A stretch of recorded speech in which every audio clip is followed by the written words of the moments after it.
my name is Adrian and I'm a mentor at the Learning Luminarium. In this video, I'm going to talk to you about structuring your report. So let's get straight with it. There are going to be 5 documents that you need to submit. Now, depending on your topic choice, you may have a little bit more than this. For example, if you collect some kind of questionnaire or if you have some interview results that you want to present, that would form part of your appendices. So that would lengthen the number of documents that you have to upload at the point of submission. But in general, everyone should have these 5. The first one is your research report, which is 7,500 words long. The second one is a set of skills and learning statement that would be roughly 2,000 words long. The third is a set of presentation slides, roughly 20 slides, and that presentation should take you 15 minutes, no more than that. Finally, your appendices. This will include an Excel sheet of ratios. If you have questionnaires, interviews, this will all be part of your appendices. Finally, there will be a list of references using the Harvard referencing format. Now, let's look at each of these in detail, and we're going to see the exact structure for all of these documents. First, let's look at your research report. The research report is split into 3 different parts. The first part, which is about 1,000 words long, that looks at your introduction to your topic, it looks at your company background, it looks at your research questions, as well as your research approach. Now, this part is very simple. There's not much research or citation to be given except for the company background. The second part discusses your research methodology. So if you are collecting primary information, we'll be looking at how you manage to ensure a reliable set of research. So discuss how you managed to ensure that your respondents gave you feedback that reflected their actual feelings. If you are collecting secondary information, you need to look at the different sources that you look at, discuss their reliability, and if there are problems with reliability, how did you manage to overcome these problems? Talk to me a little bit about your ethical issues. If you are doing topic 8, the only ethical issue you will face is that of plagiarism. Discuss how you get over these problems. If you're doing topic 6 that requires primary information, you may have ethical issues to do with confidentiality, for example. Tell me how you overcome these problems. Then talk to me a little bit about the models you're going to use. What are some of the limitations with these models? How do you overcome these limitations? How do these models add value to your research? Finally, in part 3, which is really the meat of your research report, that's about 4,500 words long. Present your analysis, and when you're done with your analysis, give me your conclusion and your recommendations if there are any. This part should not be more than 4,500 words long. OBU has made it very clear your 7,500 words will include all words found in charts, diagrams, and tables. So make sure you stick closely to the recommended word limit for each of these parts. So the skills and learning statement will look at 4 different questions. The first question will look at your meetings with your mentor. So this requires you to talk a little bit about the lessons that you learned, including your presentation. Normally students find that this question is probably the easiest to work with because they will often recount what has gone on in their meetings. But that is a mistake you need to avoid because the focus here is on the lessons that you've learned. So if you're going to a blow-by-blow account of what happened between you and your mentor, you're going to fail this skills and learning statement. Second question, to what extent have you achieved your research objectives?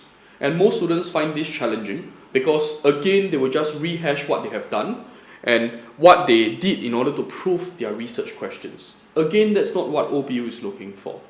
The key thing you need to focus on is whether you ran into any kind of limitations and how did you overcome this. If you couldn't overcome this, did it matter in the grand scheme of things? Was it so damaging that you couldn't achieve your research objectives? So you're required to critique the kind of information you presented and whether they serve as a complete answer to the questions that you have set. Moving on to the third question. How have you demonstrated your interpersonal skills? And this requires you to analyze the ways in which you have communicated both with your mentor and also in your presentation. So you want to talk maybe a little bit about how you used cue cards, for example. How you managed to ensure that your presentation conveyed the key points. How did you structure your questions for your mentors? Just to make sure that your mentor could answer and give you the things that you needed. These are all important skills that you need to highlight. And finally, to the last question, how has it helped you in your work and in your studies? Now, this part is probably the easiest again. Most students will just say how they have transferred their skills and how it has given them an avenue for practical application. That's fine.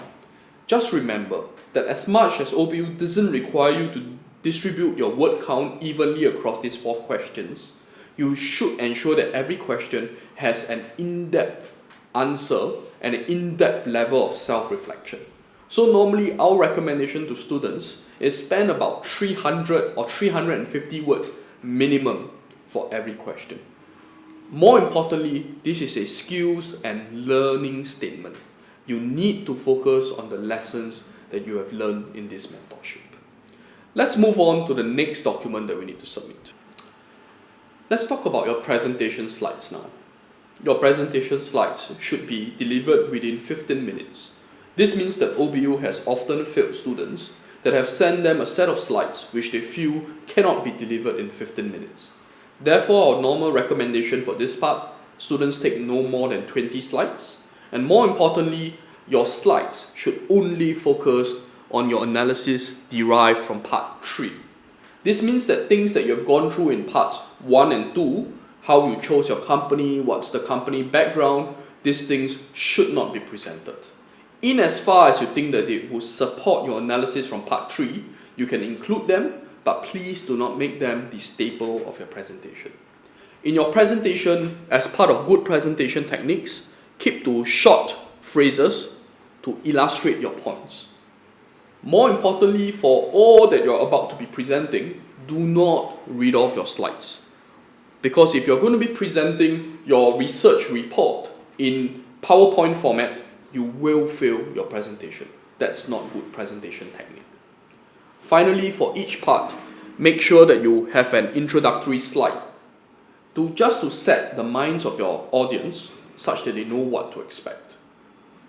Always use graphs and charts to express yourself. So a slide shouldn't have long, chunky sentences.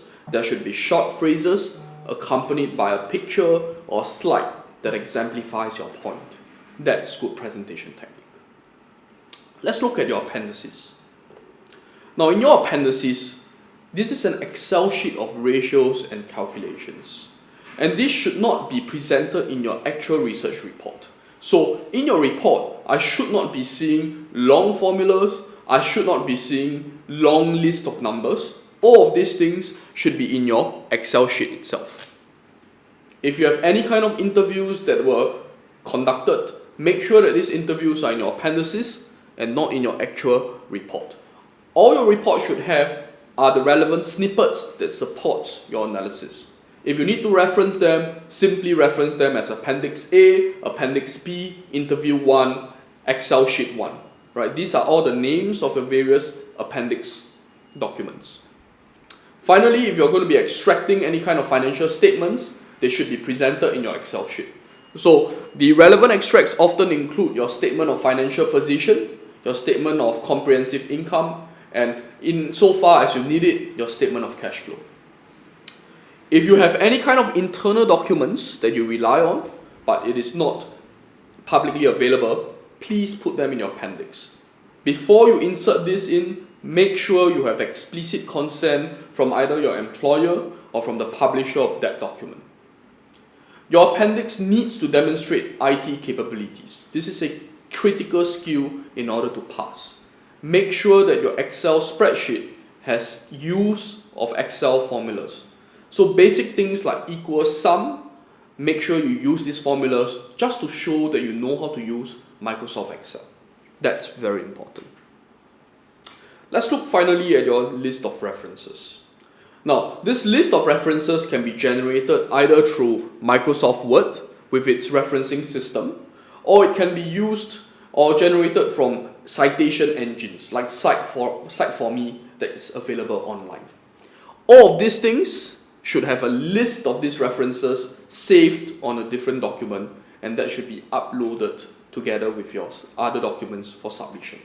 Remember, everything in your analysis needs to be rigorously backed up by citations. So there shouldn't be any opinions that come from you that cannot be backed up by any source of information. All these will be given to OBU as proof that your work has been rigorously researched. Now, this concludes my part on the structure. I hope you get a good picture of what is expected of you and the various documents that you have to submit. So in the next video, we're going to take you through a little bit more in detail of what's expected from you in your research and analysis project. And that's all from me.